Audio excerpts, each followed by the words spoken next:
Wait, are you gaming? On a Chromebook? Yep. It's got a high-res 120Hz display, plus this killer RGB keyboard. And I can access thousands of games anytime, anywhere. Stop playing. What? Get out of here. Huh? Yeah, I want you to stop playing and get out of here so I can game on that Chromebook. Got it. Discover the ultimate cloud gaming machine, a new kind of Chromebook. This episode is brought to you by Google. The Google Cybersecurity Certificate provides the necessary skills to begin a career in cybersecurity. Visit safety.google/cyber workforce today. This is Optimal Work Daily, episode 1095. One question to help you get more done, by Nir Eyal of NirAndFar.com. And I'm Dan, I'm your host here. Welcome back to Optimal Work Daily, or welcome for the first time if you're just discovering us. This is the podcast where I read to you every single day from the best work blogs on the web. That's it. That's what we do. And now we're going to get right to our post for today and start optimizing your life. One question to help you get more done, by Nir Eyal of NirAndFar.com. Struggling to stay focused? Knowing which external triggers serve you and which ones don't can help you get back on track. It was 9 a.m. and Wendy, a freelance marketing consultant, knew exactly what she needed to do for the next hour. Be in her office chair to write new client proposals, the most important task of her day. She fired up her laptop and opened the client's file on her screen, eager to win new business. As she held her coffee mug with both hands and took a sip, a fantastic addition to the proposal entered her head. This is going to be great, she thought to herself. But before she had a chance to write down the idea, ping, her phone buzzed with a notification. Wendy ignored the intrusion at first. She jotted down a few words, but then the phone buzzed again with a different notification. This time, her focus faltered, and she became curious. What if a client needed her? She picked up her phone, only to find out that a trivial tweet by a celebrity rapper was reverberating through social media. After tapping out of the app, another notification caught her eye. Her mom had messaged her to say good morning. Wendy fired off a quick heart emoji to let Mom know she was fine. Oh, and what's this? There was a bright red notification bubble over the LinkedIn app icon. Perhaps there was a big business opportunity waiting. Nope, it was just a recruiter who'd viewed her profile and sent an introductory message. Wendy was tempted to reply, but she remembered the time. It was now 9:20, and she hadn't made any progress on her proposal. Worst of all, she'd forgotten the big idea she had been so excited to add to it. How did this happen? She moaned to herself. Despite having important work to do, Wendy wasn't getting it done. She was, once again, distracted. Does this sound familiar? These distractions aren't caused by internal triggers, such as intrusive thoughts. They're external triggers, cues that arise in your environment that prompt you to act, including notifications, pings, dings, alarms, and even other people. External triggers are hard to ignore. But you can start to defend yourself by asking one question. Is this trigger serving me, or am I serving it? To understand why this question is so useful, let's look a bit more closely at the effect external triggers have on us.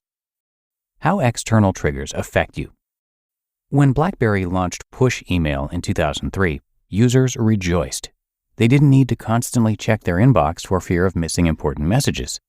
When email comes, BlackBerry promised, your phone will tell you. That's what David Pierce wrote in Wired magazine in 2017. Apple and Google soon followed, making notifications part of their phone operating systems. Pierce continued, quote, suddenly, there was a way for anyone to jump into your phone when they wanted your attention. Push notifications proved to be a marketer's dream. They're functionally impossible to tell apart from a text or email without looking. So, you have to look before you can dismiss. End quote. Checking those notifications comes at a high price. External triggers can rip us away from the task we plan to do at that moment. Researchers have found that when people are interrupted during a task, they tend to subsequently make up for lost time by working faster, but the cost is higher levels of stress and frustration. The more we respond to external triggers, the more we train our brain in a never-ending stimulus-response loop. We condition ourselves to respond instantly. Soon, it feels impossible to do what we've planned because we're constantly reacting to external triggers instead of attending to what's in front of us. When this happens, We're serving the trigger. It's not serving us. Perhaps the answer is to simply ignore the external triggers. Maybe if we don't act on the notifications, phone calls, and interruptions, we can go about our business and quickly silence the interruptions when they happen. Not so fast. A study published in the Journal of Experimental Psychology, Human Perception and Performance, found that receiving a cell phone notification but not replying to it was just as distracting as responding to a message or call. Similarly, the authors of a study conducted at the University of Texas at Austin proposed that, quote, the mere presence of one's smartphone may impose a brain drain, as limited capacity attentional resources are recruited to inhibit automatic attention to one's phone and are thus unavailable for engaging with the task at hand, end quote. By having your phone in your field of view, your brain must work hard to ignore it. But if your phone isn't easily accessible or visually present, your brain is able to focus on the task at hand. That's why I recommend purging unnecessary notifications to hack back your concentration. Triggers aren't always bad. Not all external triggers are harmful to our focus. In many ways, we can use them to our advantage. For example, short text messages providing words of encouragement are effective at helping smokers quit. A meta-study of interventions from 10 countries found, quote, the evidence provides unequivocal support for the efficacy of text messaging interventions to reduce smoking behavior, end quote. The trouble is, despite the potential benefits external triggers can provide, receiving too many can wreak havoc on our productivity and happiness. How then can we separate the good external triggers from the bad? The secret lies in the answer to the crucial question, is this trigger serving me or am I serving it? This question helps you immediately identify what's helpful and what's not. From there, removing unhelpful external triggers is a simple step toward staying focused and getting more done. When I challenged Wendy, the marketing consultant struggling to stay focused, to ask herself the critical question, it empowered her to start putting unhelpful external triggers in their place. She could begin to decide for herself which triggers led to traction instead of allowing her attention to be controlled by other people. Viewing external triggers this way, we can treat them like what they are, tools. If we use them properly, they can help us stay on track.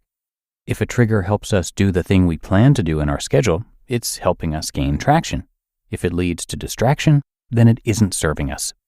Asking the critical question is an important step to becoming indistractable. You just listened to the post titled, One Question to Help You Get More Done by Nir Eyal of NirAndFar.com.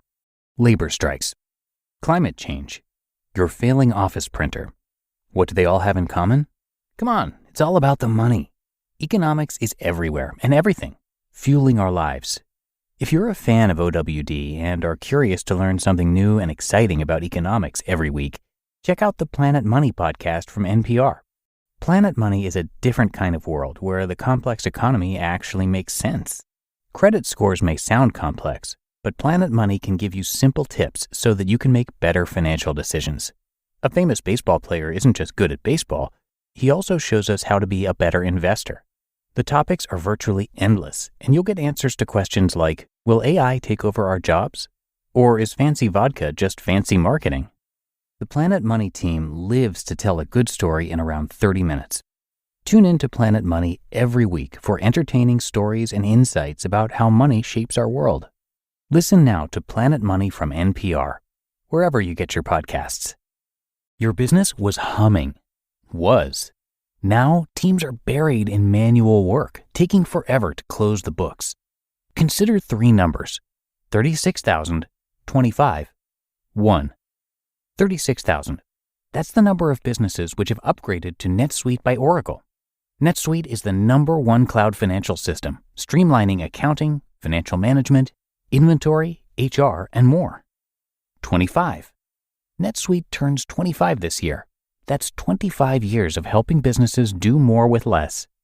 1. Because your business is one of a kind, so you get a customized solution for all of your KPIs in one efficient system with one source of truth. NetSuite is giving you the power of having all your information in one place, helping you to make better, more driven decisions as a business owner. Right now, download NetSuite's popular KPI checklist designed to give you consistently excellent performance, absolutely free at netsuite.com/startup. That's netsuite.com/startup to get your own KPI checklist. netsuite.com/startup. And thanks so much to Nir, who is one of our regular contributors. He's got so many qualifications, I can't name them all, but I'll give you just a little bit of background on him. Nir holds a degree from Stanford Graduate School of Business. He has sold multiple companies. He's a best-selling author. And of course, he has an excellent blog, which is where I'm reading from today. That is at NirAndFar.com. And a reminder that in the site name there, Nir is spelled N-I-R, like his name.